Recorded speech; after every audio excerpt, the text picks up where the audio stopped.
And in this video, I'm going to look at another Christmas horror movie. This time we're looking at the 2012 horror thriller ATM.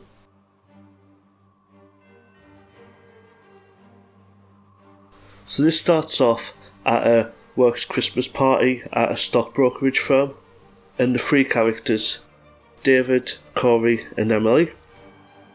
So David and Emily, they are the romantic interest in this film, and he's trying to ask Emily out and he agrees to give her a lift home.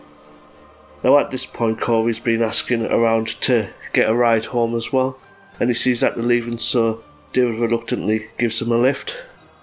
As they're going home in the car, he wants to get some food and says there's a pizza place that only takes cash, so they're looking for a cash machine. At this point they find an abandoned parking lot with an ATM kiosk. Now, I'm not sure if this is just a North American thing, but it's a kiosk with ATMs inside in a secured building with a secured door where you need to use your ATM card to get in. Now this must be a North American thing because we don't really have these in the United Kingdom. But so Corey goes in first and gets in and shouts for his friend over. So David goes in and he says that his card's not working, so he wants to borrow some money. Emily, not wanting to be in the car by herself, goes in the ATM with them as well. And at this point they see a hooded figure just standing about 50 yards away, just looking at them, and unsure of what his intentions are, whether he just wants to use the cash machine or if he's going to rob them. So they're not sure what they want to do at this point. However, an innocent bystander walks past with his dog, and the man turns and brutally attacks him and ends up killing him. At this point he stood in between the car and the machine, the kiosk, and they're unsure how they're going to get to the car. At this point as well, he breaks into the car and steals some tools from the car, which includes a toolbox and a crowbar. And it looks like he's going to actually get into the ATM building, but you need a bank card to get in. But he goes round the back and you see him banging on the back of the building, and he's disconnected the heating system, which it shows that it's a really cold night. It shows that it's -5 on the temperature, so the heat starts to drop really quickly as well. So at this point they get a plan to try and get as much money as they can out of the account. Corey states that his card doesn't work, so he doesn't have any money. However, they start having an argument and start to distrust him because to get in the building you needed a working ATM card. So they have an argument about that. They put the watches and a pair of earrings and all the money they could get at the ATM into an envelope, one of the deposit envelopes. He walks out the ATM and confronts the mysterious man in the hood and tells him that's all the money they have. He throws the money at him and makes a run for the car. Then when he runs to the car, the man is behind him. He manages to get in the car, but you find out that he's pulled all the wires from the ignition, so he'll not be able to start the car. He grabs him, but he only manages to get his coat off him, and he runs back into the building. At this point he's not chasing him into the building, he's only stopping at a certain way from the entrance, so you're not sure why he isn't actually just going into the building to get them. They assume that he doesn't have an ATM card and that he doesn't want to be on camera. There's also a bit that they do as well, which it's an urban myth. I'm not sure if it's true or not. We weren't told if it was true when I used to work for a bank as well. She tried putting her PIN number in backwards to see if it would work and alert the police. Now I'm not sure if this is true or not, or if it's one of those myths, but it doesn't seem to work and it eats up his card as well. They manage to get the attention of a security guard as the person seems to have disappeared for a while.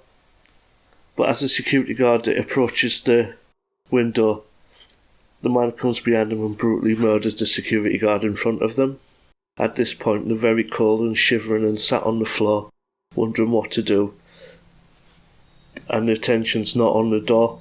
And at this point a hooded man walks into the ATM machine.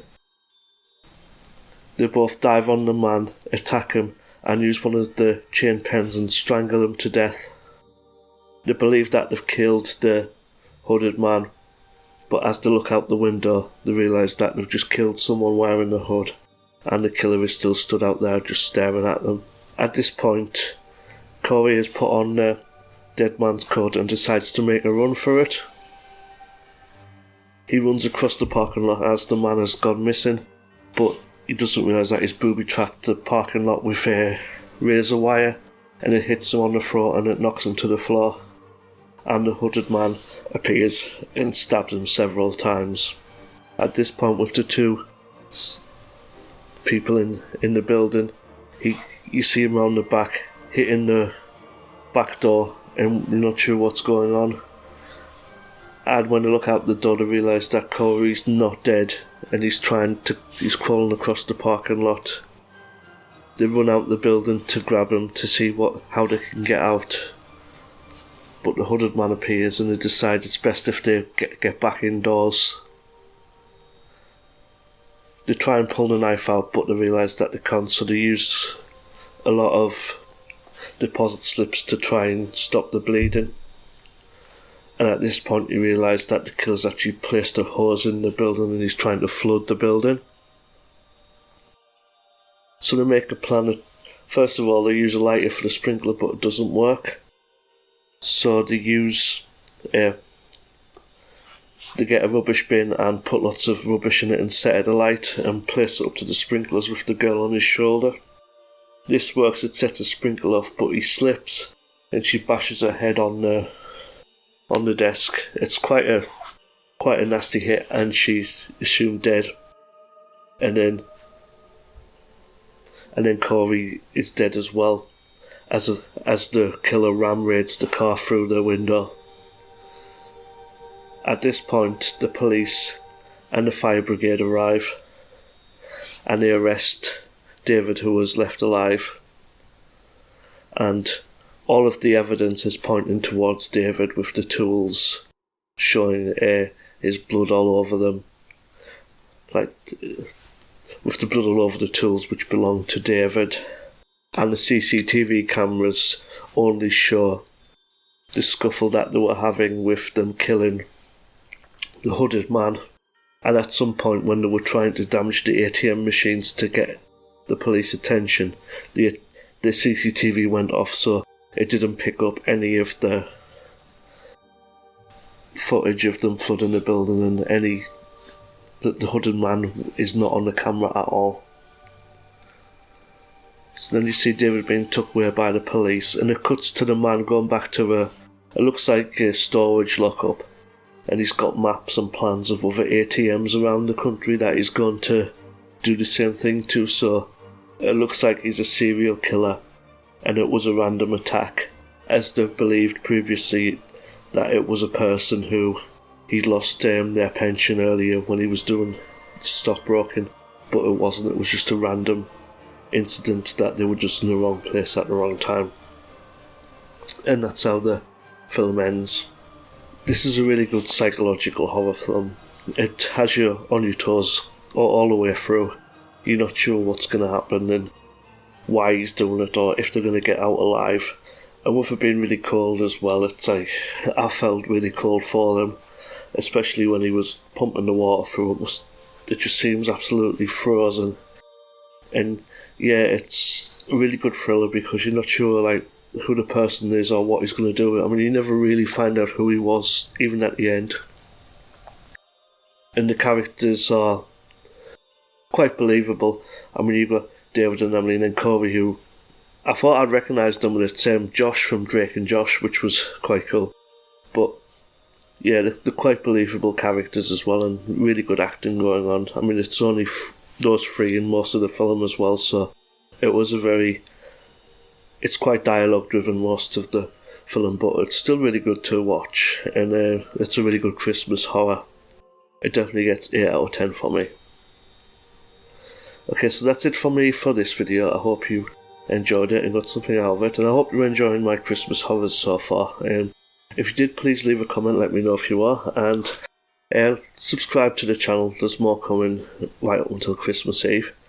and let me know in the comments anything that any horror films that you watched at Christmas and you want me to have a look into, or anything really if you want to just come and say hello. But yeah, thank you for watching today, and I hope to see you in another video.